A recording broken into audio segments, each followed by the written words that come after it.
Pakistan's hugely popular former Prime Minister Imran Khan was arrested on corruption charges, a moment he had successfully avoided for several months. The arrest led to a series of violent and massive protests across the country. How was he arrested? There had been previous attempts which ended in near misses.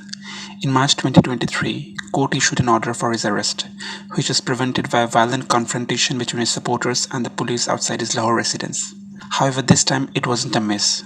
The 70-year-old cricketer turned politician was in a biometric room of the courthouse when he was taken into custody. He was arrested by Pakistan Rangers, a federal paramilitary law enforcement agency. The Rangers arrested him after beating lawyers and Khan's security staff.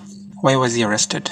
According to Pakistani government, he was taken into custody for not cooperating with authorities in an ongoing corruption case. While Imran Khan faced the dozen of charges from corruption to sedition, he was arrested specifically in the Al-Qadir Trust case. Mr. Khan, allegedly during his tenure as a PM, received land as a bribe in return for political favors. A case of money laundering by Pakistan's biggest property tycoon, Malik Riaz Hussain. Mr. Hussain allegedly gave the land to Mr. Khan's third wife, Bushra Bibi.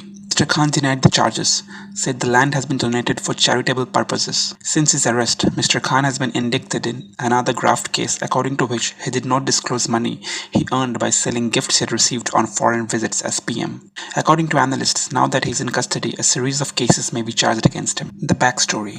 However, this might be the tip of the iceberg, as leaders and supporters of Mr. Khan's party argue that this is proof of the army's involvement. They say the arrest has little to do with corruption charges and everything to do with Mr. Khan's ongoing public battle with the army. He has accused the army, the spy service, the inter-service intelligence, ISI, of conspiring to assassinate him. He survived a shooting last year. The country's generals, who have seized power 3 times since Pakistan's independence in 1947, have long played a prominent role in the nation's politics.